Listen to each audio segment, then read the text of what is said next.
Բաքվի հետ պայմանագրի ստորագրման շուրջ խոսակցությունները ակտիվացել են հայկական կողմից, ադրբեջանական կողմից,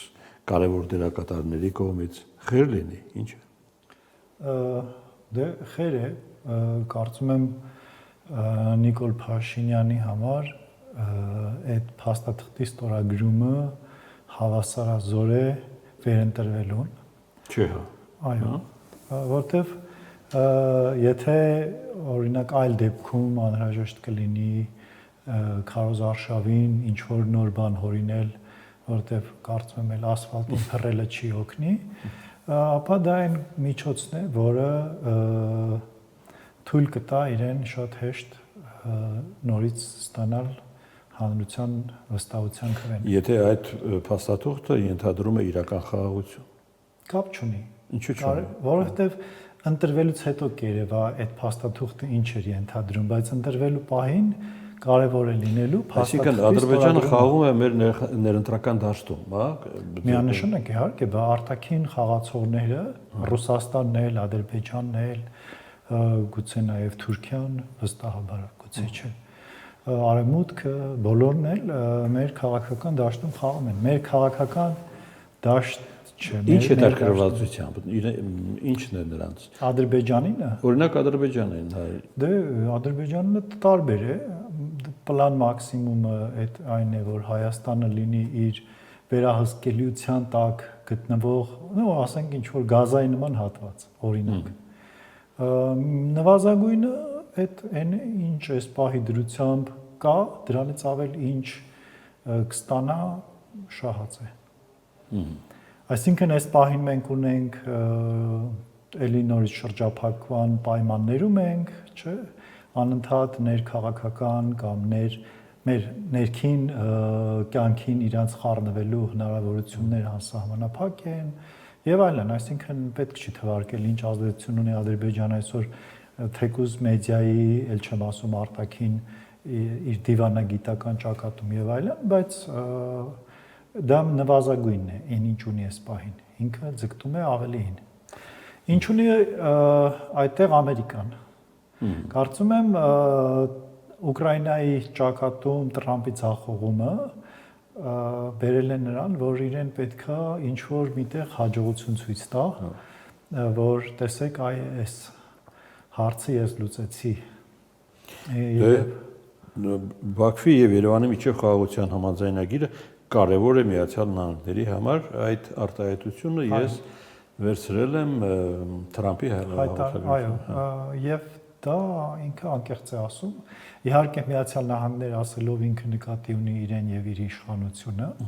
Չէ, մեծ հաշվով Միացյալ Նահանգների համար էլ, որովհետեւ եթե այդ խաղաղության պայմանագիրը տա այն արդյունքը, որը ակնկալվում է, ապա ինչու ոչ, Միացյալ Նահանգների համար դա կարող է լինել։ Բայց եթե նույնիսկ այդպես չլինի, միայն ձևական կողմը պահպանվի, ինչպես օրինակ Հայաստանի ղեկավարի դեպքում նշեցինք, ապա դա նույնպես Տրամպի համար կարևոր է ցույց տալու համար, որ ինքը ներազդել է օրինակ Ռուսաստանի շրջակայքում պերիֆերիա, հա, այսպես եզրագծով որևէ տեղ ինքը իր ազդեցությունը թողել է։ Անկամ Էրդողանն է ասում, այս հարցում նվազագույն մտահոգություն չկա այլևս։ Այո, դե չկան օրինակ, եթե Ամերիկայի դեպքում դա միայն կարող է հռչակագրային մակարդակում լինել, ապա Էրդողանի դեպքում, եթե դա իրապես միտված է խաղաղություն հաստատելուն տարածաշրջանում եւ այդ խաղաղությունը Հայաստանի չլինելու կամ չեզոքացնելու այս արտահայտությունը վկայում է այն մասին, որ ինքը չի կասկածում, որ այդ համաձայնագիրը պետք է Չէ, կլինի համաձայնագիրը ինչ գնով կլինի, դա է հարցը, այսինքն Էրդողանը ուզում է, որ համաձայնագիրը լինի, վստահ եմ, եւ ուզում է, որ իրենց պայմաններով լինի։ Դե գինը տեքստում գրված է արդեն, ուրիշ ինչ գնով։ Որ գինն է գրված տեքստում։ Այն տեքստը, որը համաձայնեցված է Բաքվի եւ Երևանի միջեւ։ Չէ, դա հռչակագրային մակարդակում հայտարարություն է, ինչպես օրինակ նոյեմբերի 9-ի հայտարարությունը։ Չեմ ասի, որ իրենք համարժեք են։ Նոյեմբերի 9-ի հայտարարությունը ավելի քիչ ուժ ունի միջազգային առումով, քան կունենա այս խաղաղության փաստաթուղթը։ Բայց մյուս կողմից հաշվի առնելով աշխարհաքաղաքական այս խմորումները, գործող պայմանագրերը չեն աշխատում, այսինքն Ուկրաինայի վրա Ուկրաինայի ուղղությամբ Ուկրաինայի վրա հարձակվեց Ռուսաստանը, հաշվի առնելով, որ Ռուսաստանը Ուկրաինայի անվտանգության երաշխավորն էր։ Հիմա ինչ է խանգարում, որ Ադրբեջանը այդ պայմանագրի առկայության պայմաններով որևէ պատրվակով, օրինակ պարտադիր պահանջ լինի, որ Հայաստանը պիտի օրինակ այս ինչքան զորքից ավել չունենա կամ այսքան, այսինքն ինչ որ սահմանափակումներ, որը իրականում չի բխի ներբերական բացի այն ինչ մենք գիտենք, այն ինչ շրջանառվում է այսօր։ Միանշանակ այն ինչ շրջանառվում է, դա ցույց են տալիս այդքան, բայց վստահաբար իրենք ունեն ավելի մեծ ախորժակ, քան այդ շրջանառվողն է։ Եվ ունեն պլան B, C, D, մեր նման չի, որ ստորագրել անվտանգության խորհրդի քարտուղարը այսօր ասել է դիվանագիտական խողովակով խորհրդակցություն է իրականացում Ադրբեջանի հետ խաղաղության պայմանագիրը ստորագրելու համար։ Վերցանենք, հա, համատեղ ուժերով։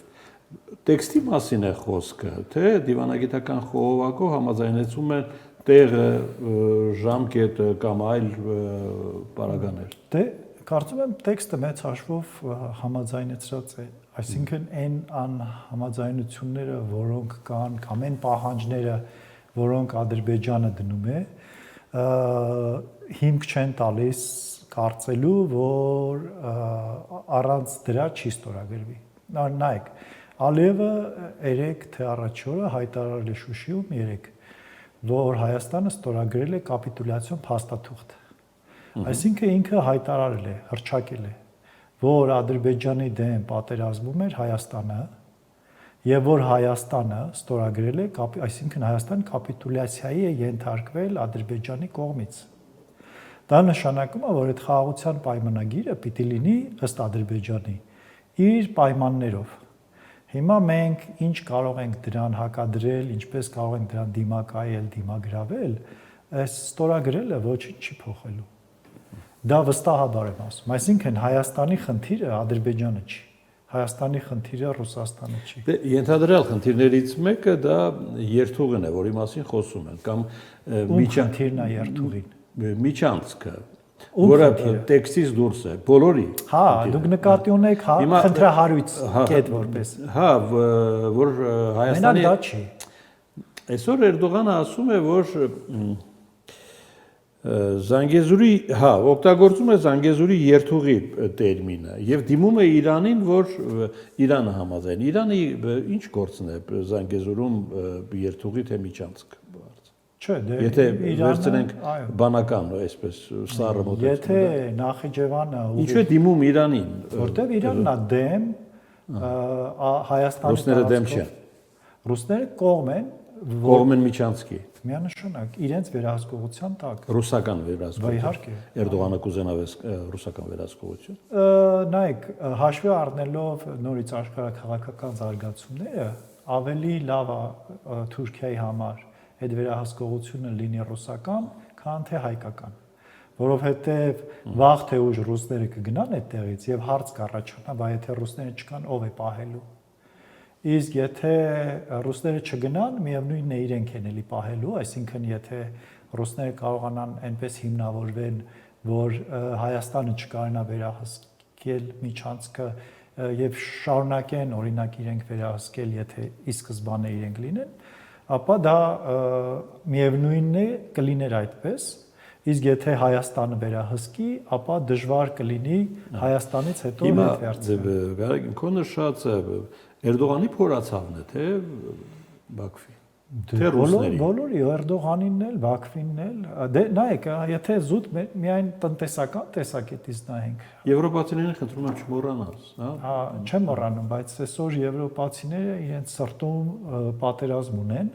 եւ ԱՄՆ-ի հետ քաշվելուց հետո խնդիր է առաջացել եվրոպացիների համար իրենց անվտանգության հայեցակարգ ունենալ եւ պլան մշակել, այսպես ասած։ Իհարկե լավագույն տարբերակը կլիներ, որպեսզի մենք այդ